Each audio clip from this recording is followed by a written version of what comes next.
बिस्मिल्लाहिर्रहमानिर्रहीम। नाज़रीन इकराम, मैं हूं आपका मेज़बान शाहिद इस्लाम। नाज़रीन इकराम, इस वक्त जो मुल्क की सूरत हाल है वो शदीद अबतर हो चुकी है। PMLN और PTI में शदीद इख्तलाफात नज़र आ रहे हैं और एक दूजे को बदतरीन तरीक़ा से नीचा दिखाने की भी कोशिश हो रही है। दूसरी तरफ मरियम नवाज़ ने फ़तेह जंग में एक जलसा किया है जिसमें शहबाज शरीफ, हमज़ा शरीफ और मरियम नवाज़ में जो इख्तलाफात खुलकर सामने आ गए हैं, आज हम इस प्रोग्राम में इन इख्तलाफात का भी जिक्र करेंगे। नाज़रीन इकराम, इमरान खान ने कमांडो टाइप एक्शन करते हुए पूरे पाकिस्तान में जलसे करने शुरू कर दिए हैं। मियाँ वाली में उन्होंने, जो कि उनका अपना एक हलका है जहाँ से वो इंतखाब लड़ते हैं, वहाँ से उन्होंने बाकायदा तौर पर इलेक्शन मुहिम शुरू कर दी है और वहाँ जो उन्होंने जलसा किया है वहाँ भी लाखों की तादाद में लोगों ने शिरकत की है।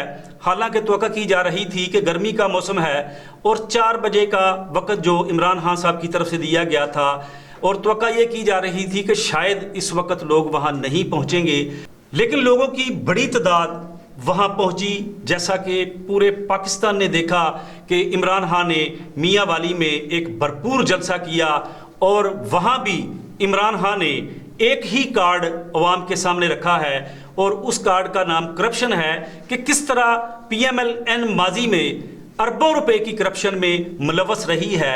ये इमरान खान साहब का बार बार कौम के सामने इस कार्ड का इस्तेमाल किया जा रहा है। दूसरी तरफ अगर देखें तो PMLN की तरफ से भी जलसे शुरू कर दिए गए हैं और ये इस बात का अंदिया दिया गया है कि मुस्तकबिल करीब में इलेक्शन जो हैं वो हो जाएंगे। और इस सिलसिला में मरियम नवाज़ ने एक जलसा फ़तेह जंग में किया है और फ़तेह जंग में मरियम नवाज़ को बड़ी अजीब सी सूरत हाल का सामना करना पड़ा है।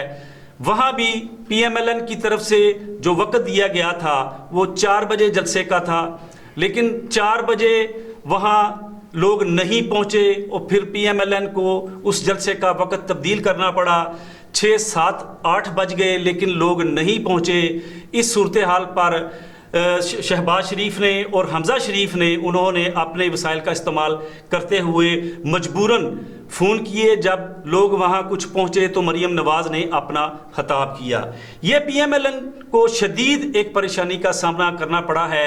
अवाम में इस वक्त नून लीग की वो पजीराई नहीं रही जो कभी माजी में होती थी और उसकी सबसे बड़ी वजह इनके करप्शन केसेस हैं और इन पर जो करप्शन केसेस की बात PTI कर रही है वो 40 से 45 अरब की करप्शन की बात कर रही है और जिनमें कुछ केसेस प्रूव हो चुके हैं, कुछ अंडर ट्रायल हैं और कुछ की इंक्वायरी भी हो चुकी है। मरियम बीबी खुद भी कन्विक्टेड है और उनकी अपील जो है वो इस्लामाबाद हाई कोर्ट में पेंडिंग है। ये वो सूरत हाल है जिसमें अवाम खासी नून लीग से बदजन है और उनके जलसों में भी जाने से कतरा रही है, लेकिन नून लीग के लोग अपने वसाइल इस्तेमाल करते हुए पब्लिक को इकट्ठा कर रहे हैं, लेकिन वो टारगेट अचीव नहीं हो रहा जो उनको अचीव माजी में होता था। दूसरी तरफ नाज़रीन इकराम, एक चीज़ जो कि ज़राए से मालूम हुआ है कि शहबाज शरीफ ने मरियम बीबी की शदीद सरजनश की है कि फ़तेह जंग का जलसा क्यों रखा और इस जलसा रखने की वजह क्या थी। इससे ये ज़ाहिर हो रहा है कि मरियम बीबी ने फ़तेह जंग वाला जलसा जो है वो शहबाज शरीफ और हमज़ा शरीफ की आशीर्वाद या उनकी राय के बगैर जो है वो किया है। अगर उनकी राय शामिल होती, चूँकि इस वक्त जिस तरह भी हमज़ा शहबाज पंजाब के वज़ीर आला बन गए हैं, वो इस वक्त पावर में हैं, उनके कहने में लोग हैं, मशीनरी उनके पास है पंजाब की, सेंटर में उनके वालिद शहबाज शरीफ इस वक्त हुकूमत में हैं, वज़ीर आज़म हैं, तो उनके लिए फ़तेह जंग में लोगों को इकट्ठा करना कोई मुश्किल काम नहीं था। ये वो अमल था जिससे साबित हो रहा है कि इनके जो माजी के इख्तलाफात मरियम नवाज़ के और शहबाज शरीफ के आपस में चले आ रहे थे पार्टी के हवाले से, वो खुलकर वो भी सामने आ रहे हैं और मरियम नवाज़ को किसी तरह भी ये पब्लिक में जाने से या उनकी पजीराई जो है वो शहबाज शरीफ या हमज़ा शरीफ को बर्दाश्त नहीं है। अब नाज़रीन, ये जब सूरत हाल पैदा हुई تو مریم نواز اور پارٹی کے دیگر اکابرین جو کہ نون لیگ کے لوگ ہیں انہوں نے اب سر جوڑے ہیں کہ کیا اب ان کو مستقبل میں مزید جلسے کرنے چاہیے یا کہ پبلک میں جانے سے اوائڈ کرنا چاہیے. ابھی وہ اس اسٹریٹجی کو دیکھ رہے ہیں. ناظرین کرام، پی ٹی آئی کی طرف سے جیسا کہ کرپشن کارڈ استعمال کیا جا رہا ہے، نون لیگ کی کرپشن کو ہائی لائٹ کیا جا رہا ہے، لیکن دوسری طرف نون لیگ کے لوگ اس وقت جو ہے وہ مذہب کارڈ کو استعمال کر رہے ہیں. ایک توشہ کا ایک سکینڈل انہوں نے نکالا تھا، لیکن توشہ کا سکینڈل ان کے کسی کام کا نہیں رہا، چونکہ عمران خان نے توشہ سے جو بھی تحائف گفٹ وغیرہ حاصل کیے تھے وہ اکارڈنگ ٹو لا ان کی جو بھی پیمنٹ تھی وہ پوری ادا کر کے وہ لیے تھے. آگے انہوں نے بیچے ہیں، رکھے ہیں، یہ ان کا چونکہ قانون ان کو یہ اجازت دیتا تھا، اس لیے وہ توشہ والا سکینڈل بھی وہ بھی دبردوس ہو گیا ہے اور اس کا بھی ذکر اب نون لیگ نہیں کر رہی، چونکہ کوئی ایسی ایویڈنس اس حوالے سے کہ اس میں کرپشن ہوئی ہے وہ نون لیگ کے پاس نہیں ہے.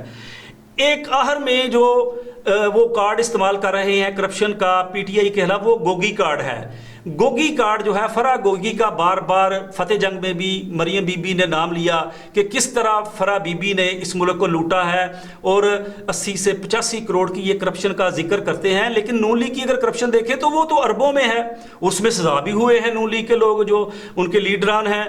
لیکن اربوں کی کرپشن ہونے کے باوجود ایک فرح گوگی کی کرپشن جو کہ 80-85 کروڑ کی بیان کی جا رہی ہے، اس کے پیچھے یہ پڑے ہوئے ہیں. اور عمران خان نے تو اس حوالے سے واضح کر دیا ہے کہ فرح گوگی کے پاس کوئی کسی قسم کا پبلک آفس موجود نہیں تھا. اگر فرح گوگی کے پاس کوئی پبلک آفس ہے تو وہ بیان کریں اور اس کی ایویڈنس بیان کریں. یہ پی ٹی آئی کا ایک موقف ہے کہ فرح گوگی کا بار بار صرف پی ٹی آئی کو بدنام کرنے کے لیے ایک ڈرامہ رچایا گیا ہے جس کا حقیقت سے کوئی تعلق واسطہ نہیں ہے. ایک کارڈ اور پی ٹی آئی کے خلاف استعمال کیا جا رہا ہے، وہ فحش ویڈیوز کا مواد ہے، جس کے بارے میں پی ٹی آئی نے پہلے ہی سوشل میڈیا پر پکار ڈال دی ہے کہ عمران خان کے خلاف فحش مواد جو ہے وہ مارکیٹ میں لایا جا رہا ہے. اور پہلے ہی انہوں نے واویلا شروع کر دیا ہے کہ یہ سارا مواد ایک ڈیپ فیک ٹیکنالوجی کے باعث جو ہے وہ بنایا گیا ہے، جس کا حقیقت سے کوئی تعلق واسطہ نہیں. لیکن اب اگر ناظرین دیکھیں تو عوام کو یہ ہتھ کنڈے سمجھ آ گئے ہیں کہ واقعی یہ ریئلٹی بیس ہے یا کہ ایک اوچھے ہتھ کنڈوں کے طور پر ان کو استعمال کیا جا رہا ہے. چونکہ سوشل میڈیا ایک ایسی پاور ہے جس کے ذریعے عوام لمحوں میں باخبر ہو جاتے ہیں اور ایک رائے عامہ بھی ڈیولپ ہو جاتی ہے کہ واقعی کوئی واقعہ ہوا ہے تو اس میں کتنی سچائی ہے اور جس کے لیے کو واقعہ ہوا ہے وہ کتنا گناہگار ہے اور کیا اس کو گناہگار سمجھنا چاہیے یا نہیں. چونکہ کرپشن کارڈ جو پی ٹی آئی کے خلاف استعمال ہوا نون لیگ کی طرف سے وہ بھی فیل ہو گیا توشہ والا.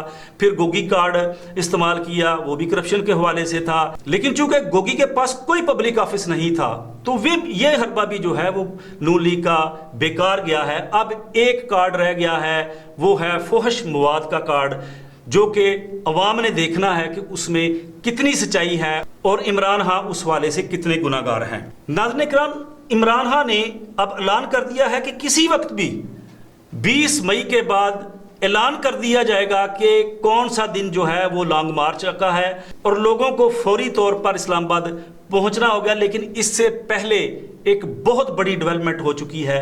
رانا ثناء اللہ اور ان کی وزارت نے یہ ہمارے ذرائع کنفرم کر رہے ہیں کہ فیصلہ کر لیا ہے کہ عمران خان کو 20 مئی سے پہلے اریسٹ کر لیا جائے گا. اگر عمران خان کو گرفتار کر لیا جاتا ہے تو اس کے بعد پبلک کی کیا رائے ہوتی ہے یہ اس وقت دیکھا جائے گا. ناظرین کرام، اپنے اس چینل کو سبسکرائب کر لیں. آنے والے وقت میں مزید اچھے سے اچھے پروگرام پیش کیے جاتے رہیں گے. اللہ حافظ.